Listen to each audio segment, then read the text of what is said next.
اعوذ باللہ من الشیطان الرجیم بسم اللہ الرحمن الرحیم یا بنی اسرائیل۔ سورہ بقرہ میں بنی اسرائیل کے تذکرے کی ابتدا جن آیات سے ہوئی تھی، تذکرے کا اختتام بھی انہی آیات پر ہو رہا ہے۔ ان دو آیتوں کو پیچھے بھی ہم پڑھ چکے۔ یا بنی اسرائیل، اے بنی اسرائیل، اذکروا یاد کرو نعمتی میری نعمت کو، التی انعمت علیکم جو میں نے تم پر کی، وانی اور یاد رکھو کہ میں نے فضلتکم تمہیں فضیلت دی علی العالمین جہانوں پر، یعنی بنی اسرائیل کو اس زمانے کے تمام جہانوں کے انسانوں پر فضیلت دی۔ واتقوا ڈرو یومن اس دن سے، لا تجزی نفس جس دن کام نہیں آئے گا کوئی انسان، ان نفس کسی انسان کے شیئن ذرہ برابر، ولا یقبل اور نہ ہی قبول کیا جائے گا منہا کسی انسان سے عدل کوئی فدیہ کہ وہ مال دے کر جان چھڑا لے، ولا تنفعها اور نہ ہی فائدہ دے گی شفاعت کوئی سفارش، ولا هم ینصرون اور نہ ہی ان کی مدد کی جائے گی۔ بنی اسرائیل کے اس تذکرے کو مکمل کرنے کے بعد اللہ تعالیٰ نے حضرت ابراہیم کا تذکرہ کیا ہے۔ حضرت ابراہیم وہ پیغمبر تھے کہ جنہیں یہود نصارہ مشرکین سارے ہی اپنا بڑا مانتے تھے۔ یہود نصارہ تو خاص طور پہ اس لیے کہ وہ ایک مذہبی اعتبار سے حضرت ابراہیم کے ساتھ ملتا تھا۔ حضرت اسحاق کی اولاد تھے یہ سارے، حضرت یعقوب کی اولاد تھے، اور مشرکین اس لیے کہ بیت اللہ کے ساتھ حضرت ابراہیم کا تعلق تھا۔ بیت اللہ کی تعمیر دوبارہ حضرت ابراہیم نے کی تھی، اس کا تذکرہ بھی یہاں آ رہا ہے۔ تو مشرک ابراہیم کے دین کی باقیات پہ چلتے تھے، تو اللہ تعالیٰ نے یہاں پہ حضرت ابراہیم کا تذکرہ کیا اور اس حقیقت کو واضح کیا کہ حضرت ابراہیم جو تھے اللہ کے برگزیدہ آدمی تھے اور وہ توحید پر قائم تھے۔ تم سارے اپنے آپ کو حضرت ابراہیم کے ساتھ جوڑتے ہو، تم سارے شرک میں مبتلا ہو، یہود نصارہ اور اس مشرکین۔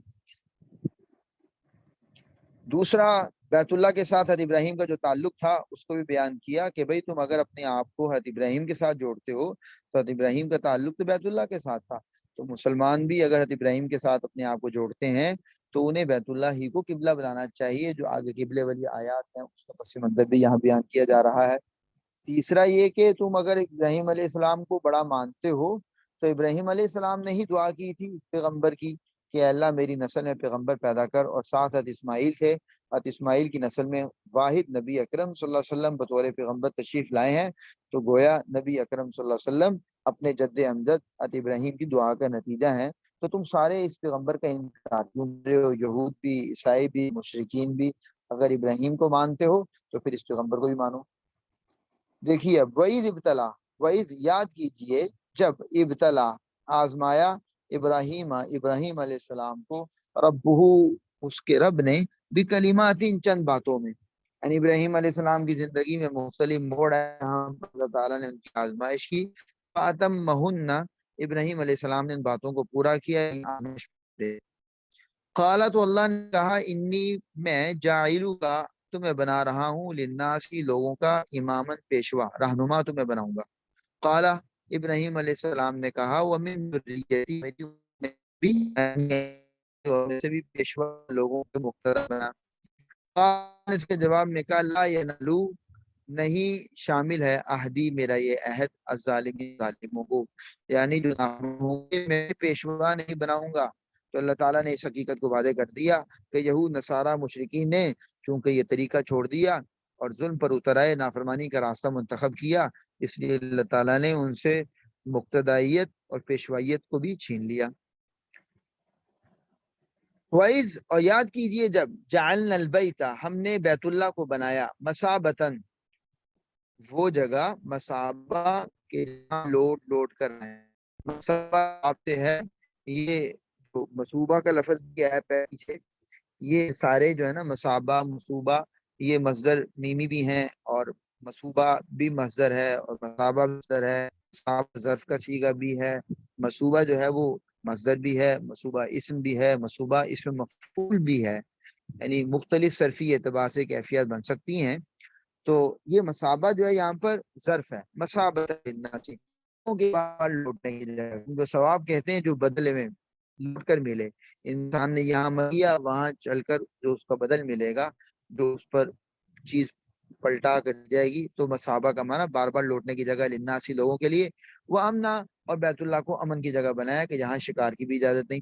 وہ تخیدو، اور ہم نے کہا اتخذو بنا لو، من مقام ابراہیم، ابراہیم کی کھڑے ہونے کی جگہ کو مسلح بنا لو، نماز پڑھنے کی جگہ بنا لو.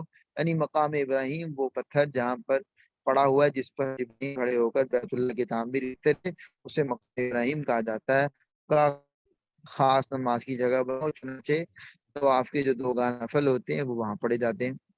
واحدنا، اور ہم نے تاکید کی، وعدہ لیا ابراہیم اور اسماعیل سے، ان طاہرا، کہ تم دونوں صاف کرو، بیتیا، میرے گھر کو، للطائفین، طواف کرنے والوں کے لیے، والعاکفین، اور یہاں ٹھہرنے والوں، اعتکاف کرنے والوں کے لیے، والرکع السجود، اور رکوع سجدہ کرنے والوں کے لیے. وَإِذْ قَالَ، اور یاد کرو جب قال ابراہیم، ابراہیم علیہ السلام نے کہا، ربی، اے میرے رب، اجعل، بنا دیجئے، ھذا بلدن، اس شہر کو، آمنہ، امن والا، اس شہر کو امروانا بنا. یعنی یہاں 2 دعائیں گویا، ھذا بلدن، اسے شہر بنا، ویران جگہ تھی، ویرانہ تھا جہاں اسماعیل اور ان کی والدہ کو چھوڑ کر گئے تھے، اور کا پر امن بنا. ورزق، اور عطا کر، اہلہ، اس کے باشندوں کو، من الثمرات، پھل، من آمن منہم، ان میں سے جو ایمان لائیں انہیں. کس پر ایمان لائیں؟ باللہ والیوم الآخر، اللہ اور آخرت کے دن پر. ابراہیم علیہ السلام نے تو یہ دعا کی کہ اللہ، اس شہروں میں سے جو تجھ پر اور قیامت پر ایمان رکھیں اور نیک عمل کریں، یعنی ایمان والوں کو ہی رزق عطا کر.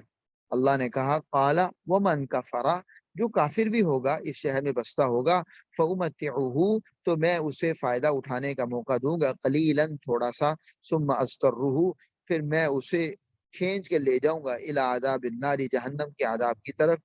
یعنی دنیا کے اندر اسے بھی میں نعمتیں دوں گا، جیسے اللہ تعالی رحمان ہے، دنیا میں کافر مسلمان دونوں کو نعمت دیتے ہیں.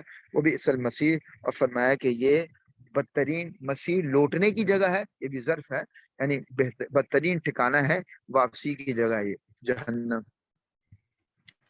وَإِذْ، اور یاد کرو جب، یرفع، اٹھا رہے تھے ابراہیم، القواعد، قواعد، بنیادیں، من البیت، بیت اللہ کی. یعنی اس میں اشارہ ہے کہ بیت اللہ پہلے سے تعمیر ہو چکا تھا، البتہ وقت کے ساتھ ساتھ وہ مٹ چکا تھا. تو اللہ تعالیٰ نے ابراہیم علیہ السلام کو نشاندہی کی، انہوں نے وہاں کھدائی کی، نیچے سے کعبے کی بنیادوں سے دوبارہ اس کو اٹھایا. وہ اسماعیل علیہ السلام بھی ان کے ساتھ تھے، اور وہ دونوں اتنا بڑا کام کر رہے تھے. انبیاء کا اسوہ ہے کہ اتنا بڑا کام کرتے ہوئے اس پر اکڑ نہیں رہے، بلکہ عاجزی کا اظہار کر رہے ہیں. ربنا، انہوں نے کہا، اے ہمارے رب، تقبل منا، اسے ہماری طرف سے قبول کر لیجئے، انکا، بلا شبہ آپ، انتا، آپ ہی ہیں، السمیع، جو ساری دعاؤں کو سنتے ہیں، العلیم، جو سارا کچھ جانتے ہیں، یعنی دلوں کے حال جانتے ہیں، عمل دیکھتے ہیں. ربنا، اے ہمارے رب، وجعلنا، اور ہمیں بنا، مسلمین لک، یہ مسلمین تسنیہ ہے کہ ہم دونوں تیرے فرمانبردار رہیں. ومن ذریتنا، اور ہماری ذریت، اولاد میں سے بھی، امتن، ایک امت بنا، ایک جماعت بنا، مسلمت لک، جو تیری فرمانبردار ہو. وہ ارینا، اری امر ہے، ارینا، ہمیں دکھا، مناسکنا، عبادت کے طریقے، ہمیں عبادت کے طریقے بتا، سکھا. وتب علینا، تب علینا، تاب یتوب سے تب، اے اللہ تو توجہ کر، علینا، ہم پر، مراد کیا، ہم پر نظر توجہ کر، ہم پر رحمت کی توجہ کر، رحمت کی نظر فرما، ہماری توبہ قبول کر لے. توب، اس کا اصل معنی توجہ کا ہوتا ہے. بندہ توجہ کرتا ہے تو مغفرت مانگتا ہے، اللہ توجہ کرتا ہے تو توبہ قبول کرتا ہے. انکا انت التواب، آپ ہی ہیں التواب، جو توبہ قبول کرنے کے خوگر ہیں، یعنی بار بار توبہ قبول کرتے ہیں. الرحیم، جو بہت مہربان ہے. ربنا، اب یہ وہ دعا ہے جو ابراہیم علیہ السلام، اسماعیل علیہ السلام نے مل کر کی. ساتھ اسماعیل علیہ السلام ہے کہ اللہ ہماری نسل میں سے، تو اب یہ نسل کہاں سے چلنی ہے؟ اسماعیل علیہ السلام سے، اور اس نسل میں صرف نبی اکرم صلی اللہ علیہ وسلم تشریف لائے. ربنا، ہے ہمارے رب، وبعث، بھیج، مبعوث کر، فیہم، ان میں، رسولاً، ایک پیغمبر، منہم، جو انہی میں سے ہو، یعنی اسی اولاد میں سے ہو، یتلو علیہم، جو پیغمبر پڑھ کر سنائے انہیں، آیات کا، تیری آیتیں، وَيُعَلِّمُهُمُ الْكِتَابَ اور انہیں کتاب کی تعلیم دے، کتاب پر عمل کرنا سکھائے، والحکمت اور انہیں حکمت دانائی سکھائے۔ اس سے مراد بعض علماء نے یہ کہا ہے کہ ان کے اندر اجتہاد کا ملکہ پیدا کرے، یعنی ان کو اجتہاد کرنا سکھائے، بعد میں جو نئے نئے مسائل آئیں ان مسائل کو مستنبط کرنا سکھائے۔ وَيُزَكِّيهِمْ اور ان کا تزکیہ کرے، یعنی ان کے دلوں کو بھی پاک صاف کرے۔ زکوٰۃ کا معنی ہوتا ہے لغوی پاک صاف کرنا، جس طرح زکوٰۃ میل کچیل کو دور کر دیتی ہے مال سے، تو کہا کہ وَيُزَكِّيهِمْ ان کا تزکیہ کرے۔ یہ پیغمبر کے 4 منصب ہیں، 4 ذمہ داریاں ہیں، 4 کام ہیں۔ انکا انتا آپ ہی ہیں، العزیز جن کا اقتدار زبردست ہے، الحکیم جن کی حکمت بھرپور اور کامل ہے۔ حضرت ابراہیم کے تذکرے کے ساتھ اب حضرت ابراہیم کی دعوت کیا تھی؟ کہ وَمَن يَرْغَبُ من یرغب کون ہے جو یرغب جو اعراض کرے، منہ پھیرے، رغبت کے ساتھ تو فعل کے ساتھ حرف آتا ہے اس کو صلہ کہا جاتا ہے۔ یرغب عن تو یرغب عن کا معنی ہے جو اعراض کرے، یرغب فی اس کا معنی ہوتا ہے دلچسپی رکھنا۔ ومن یرغب عن کون ہے جو اعراض کرے گا ملت ابراہیم ابراہیم کی ملت یعنی مذہب سے، الا مگر وہی من سفیہ نفسہ سفیہ جو حماقت میں مبتلا کر چکے ہو، نفسہ اپنے آپ کو، یعنی جو اپنے آپ کے دھوکا کر رہا ہے وہی ہوگا جو ابراہیم کے مذہب کو چھوڑے گا۔ وَلَقَدْ بلا شبہ اسْتَفَيْنَاهُ ہم نے ابراہیم کا انتخاب کیا، فی دنیا میں انہیں دیا، وہ فی الآخرتی بلا شبہ وہ آخرت میں لَصَالِحِينَ صالحین میں سے نیکوں میں سے ہوں گے۔ اذ قال یاد کیجئے جب قال لہ ربہ رب نے اسے اسلم اسلم یسلم اسلام فرمانبرداری اختیار کرنا، اسلم فرمانبرداری اختیار کر۔ قال ابراہیم نے فوراً کہا اسلمت میں نے فرمانبرداری اختیار کی رب العالمین تمام جہانوں کے رب کی، یعنی ابراہیم علیہ السلام کا جو درجہ کمال ہے وہ رب کی فرمانبرداری ہے۔ تو تم کس راستے پر ہو جو رب کی نافرمانی کر کے سمجھتے ہو کہ ہم ابراہیم کے ساتھ تعلق رکھتے ہیں؟ تو ابراہیم کا تو شعار اور طریقہ زندگی یہ نہیں تھا۔ وَوَصَّى بِهَا اور اسی بات کی وصیت کی تلقین کی ابراہیم علیہ السلام نے، بنی ہی ابنون کی جمع بنون، بنین بنین اس کی حالت نسبی جری، تو بنی ہی ٹھیک ہے، ہی ضمیر کی طرف اضافت کی وجہ سے نون گر گیا، بنی ہی اپنی اولاد کو، وَيَعْقُوبُ اور یعقوب کا طرف ابراہیم پر، یعنی ابراہیم نے بھی یہی وصیت کی اپنی اولاد کو، یعقوب نے بھی یہی وصیت کی۔ تم اپنا تعلق یعقوب کے ساتھ جوڑتے ہو تو انہوں نے تو یہی وصیت کی تھی کہ رب کی فرمانبرداری اختیار کرو۔ یا بنی اور کیا کہا ہے میرے بنی، یہ بھی وہی ہے، بنی کی اضافت یا ضمیر متکلم کی طرف، بنی یا اے میرے بیٹو، ان اللہ اصطفیٰ اللہ نے چنا ہے تمہیں، لکم الدین تمہارے لیے چنا ہے دین، فلا تموتن تمہیں ہرگز موت نہیں آنی چاہیے، الا مگر وانتم مسلمون تم اس کے فرمانبردار ہو، یعنی تمہیں موت اسی حال میں آنی چاہیے کہ تم رب کے فرمانبردار ہو، یہی کامیابی ہے، یہی نجات ہے۔ ام کنتم کیا تم شہداء اس وقت موجود تھے، حاضر تھے، شہید شاہد کے معنی میں حاضر تھے، اذ جب حضر آ گئی حاضر ہوئی یعقوب کے الموت موت، یعنی جب یعقوب علیہ السلام کی موت کا وقت ہے، کیا تم اس وقت موجود تھے؟ اذ قال جب کہا یعقوب علیہ السلام نے لبنی ہی اپنے بچوں سے، ما تعبدون کس کی عبادت کرو گے تم، من بعدی میرے بعد، قالو انہوں نے کہا نعبد الہک ہم آپ کے خدا کی عبادت کریں گے، و الہ آبائک آپ کے ابا و اجداد کے خدا کی، آپ کے ابا و اجداد کون؟ ابراہیم و اسماعیل و اسحاق، وہ کتنے خدا ہیں؟ الہ واحدہ ایک خدا کی۔ یہ جواب دیا جا رہا ہے سب کو، یہود نصارہ مشرکین کو، وَنَحْنُ لَهُ اور ہم اسی کے مسلمون فرمانبردار ہیں، ہم اسی کی فرمانبرداری کریں گے۔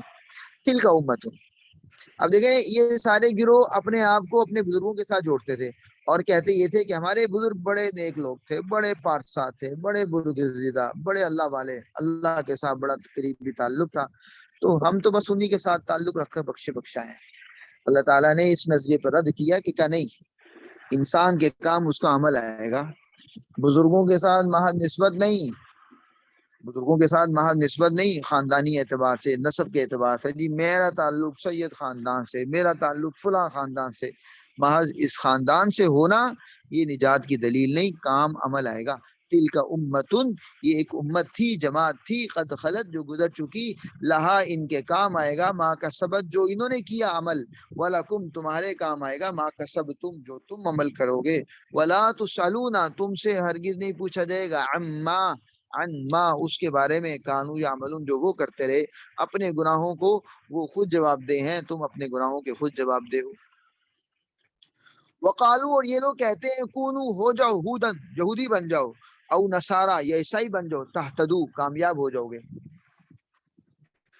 اور انہوں نے جو یہودیت عیسائیت کے طریقے بنا رکھے ہیں یہ اس کو کامیابی قرار دیتے ہیں۔ قل آپ کہیے بل نہیں، کامیابی ہے نہیں، ملت ابراہیم ابراہیم کے طریقے پر کامیابی ہے، حنیفن وہ کیا طریقہ تھا، سب سے کٹ کر اللہ کی طرف یکسو ہو جانا، حنیف یکسو ہو جانا اللہ کی طرف، یہ طریقہ تھا ابراہیم کا، اور ہر نبی کا طریقہ یہی ہوتا ہے، یعنی جو دین کی بنیادی باتیں ہیں، توحید، رسالت، عقیدہ، آخرت، وہ ہر نبی کی یکساں ہیں، ابراہیم علیہ السلام کی بھی وہی ہے جو دین اسلام کی ہیں۔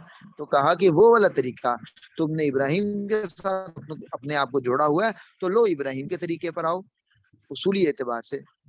وما کان من المشرکین ابراہیم ان میں سے نہیں تھے جو شرک کرنے والے ہیں، مشرکین کہتے تھے وہ مشرک تھے، یہودی کہتے تھے وہ یہودی تھے، عیسائی کہتے تھے وہ عیسائی تھے۔ ایک تو بات یہ ہے کہ یہودیت عیسائیت تو ابراہیم کے بہت بعد میں آئی، وہ بعد والی چیز کو کیسے اپنا سکتے تھے؟ دوسری بات یہ ہے کہ یہودیت عیسائیت اور مشرک یہ تینوں مذہب در حقیقت شرک پر بنیاد ان کی ہے، یہودیت عیسائیت کی شرک پر بنیاد، عیسائی حدیثہ کو اللہ کا بیٹا قرار دیتے، یہودیت میں سے بعض عزیر کو اللہ کا بیٹا قرار دیتے، لیکن بنیادی طور پر ان تینوں کے اندر ایک مشترک بات یہ ہے کہ انہوں نے اپنے مذہبی پیشواؤں کو یہ اتھارٹی دے رکھی ہے کہ وہ شریعت بنا سکتے ہیں، شریعت بنانا اللہ کا کام تھا، انہوں نے اتھارٹی دے رکھی ہے کہ تم جس بات کو بدلنا چاہو، جو تبدیلی کرنا چاہو تم کر سکتے ہو۔ تو اس اعتبار سے مشرک کا ابراہیم مشرک تھے۔ قولو تم کہو آمنا باللہ ہم اللہ پر ایمان لائے، وما انزل الینا جو کتاب نازل کی گئی ہماری طرف ہم اس پر ایمان لائے، وما انزل الی ابراہیم جو کتاب نازل کی گئی ابراہیم کی طرف، و اسماعیل و اسحاق و یعقوب جو کچھ ان کی طرف نازل کیا گیا وہی اس پر ایمان لائے، والاسباط صفت اولاد، والاسباط اور ان کی اولادوں میں جتنے انبیاء آئے ان انبیاء کی جتنی تعلیمات تھیں وہ ساری برحق تھیں، وما اوتیا موسیٰ جو کچھ احکام دیے گئے موسیٰ علیہ السلام کو، و عیسیٰ عیسیٰ علیہ السلام کو، وما اوتی النبیون اور جو احکام دیے گئے دیگر انبیاء کو، من ربہم ان کی رب کی طرف سے، ہم ان سب پر ایمان لائے، اجمالی ایمان کہ وہ سارے انبیاء ٹھیک تھے، ان انبیاء نے ٹھیک ٹھیک پیغام لوگوں تک پہنچایا، ان انبیاء کا جو بھی پیغام تھا ہم اس سارے پر یقین رکھتے ہیں کہ وہ سچا تھا، لا نفرق ہم فرق نہیں کرتے، بین احد منہم ان میں سے کسی ایک میں، کہ ہم کسی ایک نبی کا انکار کریں، نعوذ باللہ ہم ایسا نہیں کرتے جیسے یہود نے کیا، موسیٰ علیہ السلام کو مانا، عیسیٰ علیہ السلام کو، حضور کو نہیں مانا، عیسائیوں نے کیا، عیسیٰ علیہ السلام کو مانا، حضور کو نہیں مانا، تو ہم ایسا نہیں کرتے۔ وَنَحْنُ لَهُ مُسْلِمُونَ اور ہم اس رب کے فرمانبردار ہیں، وہ رب جس کو بھیجے گا ہم اس کو مانیں گے۔ فَإِنْ آمَنُوا پس اگر یہ لوگ ایمان لے آئیں، بِمِثْلِ جیسا ایمان ما آمن تم بھی تم لے کر آئے ہو، یعنی اے صحابہ تمہارا ایمان معیار ہے جیسا ایمان تم لے کر آئے ہو، جن باتوں پر تم ایمان رکھتے ہو وہ ساری باتیں اگر یہ بھی مانے، فقد اہتدوا تو یہ کامیاب ہو گئے۔ وَإِنْ تَوَلَّوْا اور اگر یہ منہ پھیرے، فَإِنَّمَا هُمْ تو یہ لوگ فی شقاق دشمنی میں، مخالفت میں پڑے ہوئے ہیں، یعنی ضد اور ہٹ درمی پہ اترے ہوئے ہیں، دلیل ان کے پاس کوئی نہیں۔ فَسَيَكْفِيكَهُمُ اللَّهُ تو یہ آپ کی مخالفت پر اتر آئے ہیں، لیکن یاد رکھنا یہ آپ کا بگاڑ کچھ نہیں سکیں گے۔ فَسَيَكْفِيكَهُمُ اللَّهُ ان قریب اللہ ہم ان سے نمٹ لے گا، فَسَيَكْفِيكَهُمُ اللَّهُ اللہ ان سے نمٹ لے گا آپ کی حمایت میں، یعنی آپ کے لیے کافی ہو جائے گا اور ان سے نمٹ لے گا۔ وَهُوَ السَّمِيعُ وہ سب سنتا ہے جو باتیں یہ کر رہے ہیں، العلیم جو یہ سازشیں کر رہے ہیں، العلیم وہ سب جانتا ہے۔ صبغۃ اللہ اللہ کا رنگ چڑھاؤ، یعنی اللہ کا رنگ اپناؤ، صبغۃ اللہ اس کا فعل محذوف ہوگا نا، اللہ کا رنگ اپناؤ۔ یہ عیسائی خاص طور پر جب بچہ پیدا ہوتا ہے تو اس کو رنگین پانی میں نہلاتے ہیں جس کو بیپتسمہ کہتے ہیں، کہ بھائی اس بچے پر صبغۃ اللہ اللہ کا رنگ چڑھاؤ، اللہ کا رنگ کیا؟ توحید. ومن احسن من اللہ صبغا، اللہ سے بہتر کس کا رنگ ہو سکتا ہے؟ ونحن له عابدون، اور کہ ہم اسی کی عبادت کریں. بس قل، ان سے کہیے، اتحاجوننا، تحاج، کیا تم ہمارے ساتھ حجت کرتے ہو، یعنی ہمارے ساتھ لڑائی جھگڑا کرتے ہو، فی اللہ، اللہ کے معاملے میں، یعنی اللہ کو تم نہیں مان رہے، اللہ کی قدرت کا انکار کرتے ہو، اللہ کی صفات کا انکار کرتے ہو، اللہ کی بات ماننے سے انکار کرتے ہو. وہ ربنا، وہ ہمارا بھی رب ہے، وہ ربکم، تمہارا بھی رب ہے. اور یاد رکھنا، لنا اعمالنا، ہمارے کام آئیں گے ہمارے عمل، ولکم اعمالکم، تمہارے کام آئیں گے تمہارے عمل. ونحن له، اور ہم اسی کے لیے مخلصون، عبادت کو خالص کرتے ہیں، یعنی ہم صرف اس کی عبادت کرتے ہیں، کسی اور کی عبادت اس کے ساتھ نہیں کرتے. ام تقولون، کیا تم کہتے ہو، ان ابراہیم و اسماعیل و اسحاق و یعقوب والاسباط کانوا ھودا، کہ یہ سارے یہودی تھے، او نصارا، یا عیسائی تھے. یعنی یہ تمہاری بات کتنی بیکار و فضول ہے. بھلا یہ سارے تو پہلے گزر چکے، یہودیت عیسائیت بعد میں آئی. موسیٰ علیہ السلام کے ساتھ یہودیت آئی، عیسیٰ علیہ السلام کے ساتھ عیسائیت آئی، تو تم پہلے لوگوں کو اپنے مذہب کیسے قرار دیتی ہو؟ اور ساتھ جو مذہب تم اس وقت اپنا کر بیٹھے ہوئے ہو، یہ مشرکانہ ہے، اس کا تو اللہ کے بتائے ہوئے طریقے سے تعلق ہی نہیں. قل، ان سے کہیے، انتم، کیا تم، اعلم، زیادہ جانتے ہو، ام اللہ، یا اللہ. اللہ کہہ رہا ہے کہ یہ سارے یہودی عیسائی نہیں تھے، یہ سارے مشرک نہیں تھے، یہ سارے موحد تھے، یہ سارے ایک اللہ کی عبادت کرنے والے تھے، اور تم اپنی طرف سے بات کر رہے ہو، تو کیا تم زیادہ جانتے ہو یا اللہ؟ ومن اظلم، اس آدمی سے بڑا ظالم کون ہوگا، ممن، اس سے بڑا، کتما، کتمان کا معنی چھپانا، شہادتن، جو گواہی کو چھپائے، شہادت چھپائے، عندہ، من اللہ، جو اس کے پاس ہے، من اللہ، اللہ کی طرف سے، یعنی وہ گواہی جو ان کی کتابوں میں لکھی ہوئی ہے، جو اللہ کی طرف سے ان کے پاس آئی ہے، اس کو چھپائے. اس میں کیا تذکرے ہیں کہ یہ سارے انبیاء مواحد تھے، اور کیا تذکرے ہیں کہ یہ آخری پیغمبر ہیں، ان کو مانو. وما اللہ بغافلین، اللہ غافل نہیں، بے خبر نہیں، عما، اس سب سے، تعملون، جو تم کر رہے ہو، یعنی تمہارے اعمال اللہ کی نظر میں ہیں، اللہ اسے غافل، بے خبر نہیں. جو کچھ تم کر رہے ہو، تمہیں اس کا حساب کتاب دینا ہوگا. تمہارا کوئی عمل اللہ سے پوشیدہ نہیں. تل کا امتون، یہ ایک امت تھی، قد خلت، جو گزر چکی. پھر وہی بات کہی جا رہی ہے کہ دیکھو، اللہ کے راستے پر چلنا ہی نجات، کامیابی ہے. ایسا نہیں کہ تم، جی اسبات کا معنی اولاد ہے، سبت کی جمع. ایسا نہیں کہ تم جو کچھ بھی کرتے رہو، جو کچھ بھی تم کرتے رہو، بس تمہارا تعلق خاندانی اعتبار سے ان بزرگوں کے ساتھ ہے تو تم بخشے بخشائے ہو. نہیں. تل کا امتن، یہ ایک جماعت تھی، امت تھی، قد خلت، جو گزر چکی. لہا، ان کے کام آئے گا، ما کا سبت، جو انہوں نے کمایا، یعنی جو نیک عمل انہوں نے کیے، ان کے کام وہ آئیں گے. وَلَكُمْ، اور تمہیں فائدہ دیں گے. لام کے اندر فائدے کا معنی ہوتا ہے، جیسے اعلیٰ کے اندر مخالفت، نقصان کا معنی ہوتا ہے. وَلَكُمْ مَا كَسَبْتُمْ، تمہارے کام آئے گا، مَا كَسَبْتُمْ، جو تم نے کمایا. اور جو تمہاری گناہ ہیں، ان کی بات پور تم سے ہوگی، ان کے گناہوں کی بات پور ان سے ہوگی. وَلَا تُسْأَلُونَ، اور تم سے نہیں پوچھا جائے گا، اما کانو، جو کچھ یعملون، وہ کرتے رہے ہیں، ان کے گناہوں کا تم سے نہیں پوچھا جائے گا. یہاں تک ہمارا پہلا پارہ مکمل ہوا ہے. کل انشاءاللہ ہم اس پہلے پارے کا ٹیسٹ لیں گے.